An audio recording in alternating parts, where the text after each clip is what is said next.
কি দেখা গেল? এর আগে কি দেখা গেছিল? চন্দননগরের মেয়র রাম চক্রবর্তী তিনি পদত্যাগ করেছিলেন। তারপর কি দেখা গেল? গতকাল কৃষ্ণা চক্রবর্তী বিধাননগরের মেয়র তিনিও পদত্যাগ করলেন। আর আজ কি দেখা গেল? 3 বড় চেয়ারম্যানের পর এবার পদত্যাগ করতে দেখা গেল ফিরহাদ হাকিমকে। কলকাতার মেয়র তিনি ফিরহাদ হাকিম তিনি পদত্যাগ করলেন এবং নিমেষের মধ্যেই প্রাক্তন মেয়র হয়ে গেলেন। প্রশ্নটা এখানে নয়, এরপর যে কথাটা বলবো তাতেই আটকে উঠবেন। ফিরহাদ হাকিম মানে আমরা কি জানি? মমতা বন্দ্যোপাধ্যায়ের ছায়া সঙ্গীর মতো সবসময় আশেপাশে ফিরহাদ হাকিমকে দেখা যায়। কিন্তু বিধানসভায় ফিরহাদ হাকিম কোথায় বসবেন? আড়াআড়ি ভাগ হয়ে গেছে তো তৃণমূল। বেসুরোদের সঙ্গেই নাকি বিধানসভায় বসবেন ফিরহাদ হাকিম। হ্যাঁ, বিধানসভায় বেসুরোদের সঙ্গেই এক ব্লকে তিনি বসতে চান। ঘনিষ্ঠ মহলে নাকি এরকমই ইচ্ছে প্রকাশ করেছেন তিনি। বিশ্বজিৎ রয়েছে আমার সঙ্গে, বিশ্বজিতের কাছ থেকে জানতে চাইবো। বিশ্বজিৎ, এই এক মাসের মধ্যে তছনছ হয়ে গেল তৃণমূল। যে মমতা বন্দ্যোপাধ্যায়ের ছায়া সঙ্গী বলা যেত ফিরহাদ হাকিমকে, সবসময় তার সঙ্গে দেখা যেত, সেই ফিরহাদ হাকিম বেসুরোদের সঙ্গে বসবেন এবার। মমতা বন্দ্যোপাধ্যায়ের হাত ছাড়ছেন ফিরহাদ?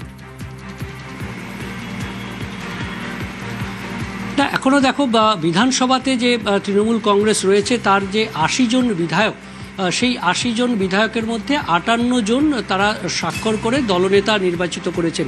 এই দলনেতা নির্বাচনের যে প্রক্রিয়া সেটা তৃণমূল কংগ্রেসের মধ্যে থেকেই হয়েছে।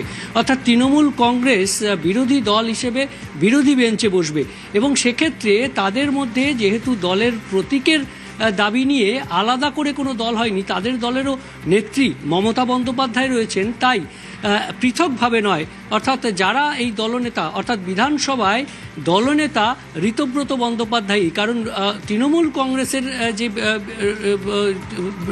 বিরোধী দলনেতা, অর্থাৎ বিরোধীদের যে দলনেতা ঋতব্রত বন্দ্যোপাধ্যায়, তাই ঘনিষ্ঠ মহলে অনেকেই যারা ইচ্ছা প্রকাশ করেছেন, তার মধ্যে ফিরহাদ হাকিমও রয়েছেন, যে বিরোধী দলনেতা তৃণমূল কংগ্রেসের বিরোধী দলনেতা হয়েছেন, সেক্ষেত্রে কোনো আলাদা তাদের বেঞ্চ নয়, অর্থাৎ বিরোধী বেঞ্চে তাদের সঙ্গেই বসতে আপত্তি নেই সেই বিধায়কদের।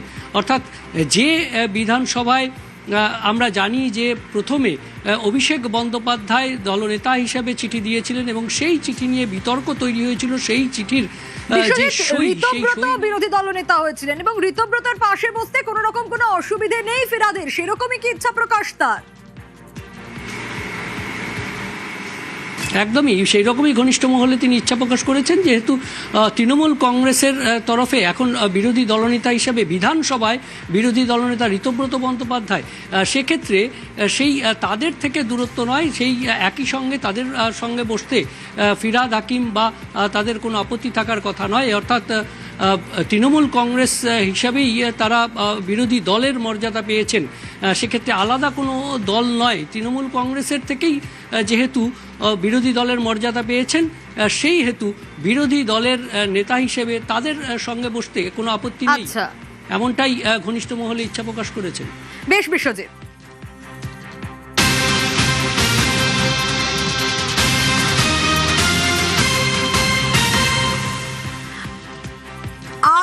ভাগ হয়ে গেছে তৃণমূল এবং যেখানে ঋতব্রত বন্দ্যোপাধ্যায়রা মেজরিটিতে, সেখানে ফিরহাদ হাকিম বসতে চাইছেন তাদের সঙ্গে একই ব্লকে বসতে, মানে বেসুরো বিধায়কদের সঙ্গে একই ব্লকে বসতে ফিরহাদ হাকিমের কোনো রকম কোনো অসুবিধে নেই। হ্যাঁ, সদ্য পদত্যাগী মেয়র অন্তত ঘনিষ্ঠ মহলে এই ইচ্ছে প্রকাশ করছে। স্বাভাবিকভাবে প্রশ্ন উঠছে, তাহলে কি মমতা বন্দ্যোপাধ্যায়ের হাত ছাড়ছেন? কিন্তু মমতা বন্দ্যোপাধ্যায় বলছেন যে খুব সম্মানের সঙ্গে ফিরহাদ হাকিম যা করেছেন ঠিক করেছেন, সম্মানের সঙ্গে ইস্তফা দিয়েছেন। যে ফিরহাদ হাকিম বেসুরোদের সঙ্গে বসতে চাইছে, এর ইকুয়েশনটা বোঝার চেষ্টা করব আবিরের কাছ থেকে। আবির, যে ফিরহাদ হাকিম বেসুরোদের সঙ্গে একই ব্লকে বিধানসভায় বসতে চাইছেন, মমতা বন্দ্যোপাধ্যায়ের এই কথা কোথাও গিয়ে কি তাহলে তৃণমূলে গুরুত্ব বাড়ছে ফিরহাদের? ইকুয়েশনটা ঠিক কি হচ্ছে? দেখো, যে বিরোধী দলনেতা সকাল এবং সন্ধ্যের দুটো বক্তব্য শুনলে পরিষ্কার হয়ে যাবে গোটা বিষয়টি।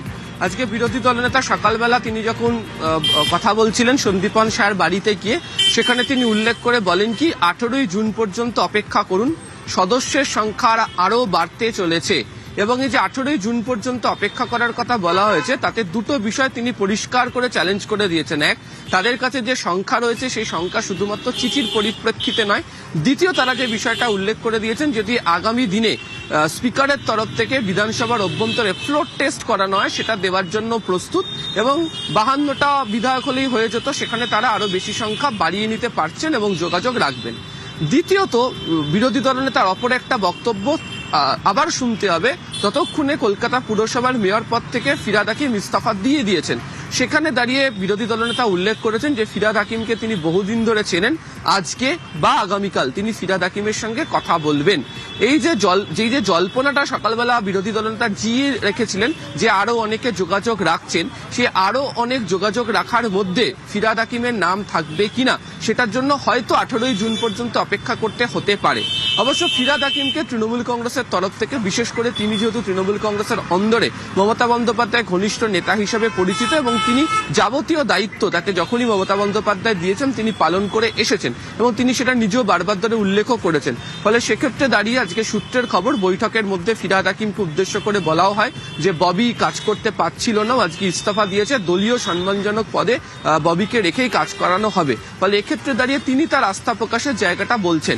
কিন্তু যে সমীকরণ বা যে আভ্যন্তরীণ সমীকরণ গত কয়েকদিন ধরে তৃণমূল কংগ্রেসের অন্দরে তৈরি হচ্ছিল, সেখানে দাঁড়িয়ে তারা পরিষ্কার করে উল্লেখ করছিলেন যে মমতা বন্দ্যোপাধ্যায়কে নিয়ে তাদের আপত্তি নেই। তারা বলছিলেন যে অভিষেক বন্দ্যোপাধ্যায়কে নিয়ে আপত্তির যে জায়গাটি, কারণ রদবদল তো বিভিন্ন পদেও হয়েছে তৃণমূলে, সাধারণ সম্পাদকের পদ সেখানেও রদবদল হয়েছে।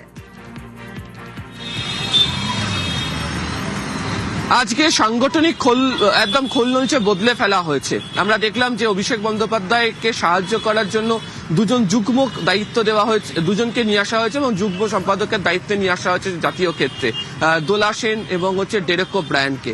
আমরা দেখলাম যে ছাত্র সংগঠন যাদের বিরুদ্ধে অভিযোগ ছিল যে আরজিকর কাণ্ডের সময় থেকে তারা পথেই নামেন না, তাদের কোনো ভূমিকা নেই, কলেজ রাজনীতিতে ছাত্র রাজনীতিতে তাদের কোনো ভূমিকা নেই, তৃণাঙ্কুর ভট্টাচার্যকে দায়িত্ব থেকে সরিয়ে দেওয়া হয়েছে। যদিও যে যুব সংগঠনের কাজ বা ভূমিকা নিয়ে বারবার প্রশ্ন তোলা হতো, সেই যুব সংগঠনের তরফ থেকে দেখতে পাওয়া গেছে সায়নী ঘোষ তিনি দায়িত্বে থাকছেন। এছাড়া আরো বিশেষ কয়েকজনকে বিশেষ কতগুলো দায়িত্ব দিয়ে তারা নিয়ে এসেছেন। তবে যার মধ্যে অত্যন্ত উল্লেখযোগ্য যে এতদিন পর্যন্ত তৃণমূল কংগ্রেসের রাজ্য সভাপতি হিসাবে দায়িত্বভার সামলাতেন সুব্রত বক্সী। এবারে সুব্রত বক্সী তাদের জাতীয় কর্মসমিতির সদস্য হয়েই থাকবেন। নতুন রাজ্য সভাপতি হিসাবে চন্দ্রিমা ভট্টাচার্যকে নিয়ে আসা হলো। ফলে মহিলা মুখের সংখ্যা তৃণমূল কংগ্রেস সংগঠনে বৃদ্ধি করেছে।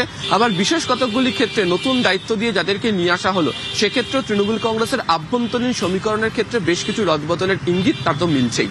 আমি আরেকটা বিষয় একটু তোমার কাছ থেকে জানতে চাইবো, অভিষেক বন্দ্যোপাধ্যায় এতদিন সাধারণ সম্পাদক এবং একা ছিলেন তিনি, আমরা দেখেছি ভোটে তৃণমূলের এই বিপুল হার, আর তারপর কিভাবে অভিষেক বন্দ্যোপাধ্যায়ের বিরুদ্ধে সরব হয়েছেন নেতারা, একে একে সেই ক্ষোভ প্রকাশ করেছেন সেগুলো দেখা গেছে। এবার অভিষেক বন্দ্যোপাধ্যায়ের সঙ্গে আরো দুজনকে দেওয়া হলো, 3 জন, এটা কি কোনো বার্তা দেওয়া হলো? আমার মনে হয় বার্তা দিয়ে দেওয়া হলো, এবং আজকেও এই বিষয় নিয়ে কল্যাণ বন্দ্যোপাধ্যায় যেমন জানিয়েছেন যে অভিষেক বন্দ্যোপাধ্যায় তার শরীরটা ঠিক ভালো নেই, অনেক কাজের চাপ পড়ছে, তাকে তার জন্য আরো দুজনকে তার সঙ্গে সহযোগিতা করতে বলা হয়েছে। আবার কুণাল ঘোষও বলছেন যে অভিষেক বন্দ্যোপাধ্যায়ের যে কাজের ব্যস্ততা বাড়ছে, আগামী দিনে হয়তো কাজের ব্যস্ততা আরো বাড়বে, সেই কারণে সহযোগিতা করার জন্য দেওয়া হয়েছে। তবে অনেকেরই বক্তব্য যে দলের অভ্যন্তরে অনেকেই প্রশ্ন তুলতে শুরু করেছিলেন যে কেন তিনি সর্বাধিক গুরুত্ব পেয়ে থাকবেন।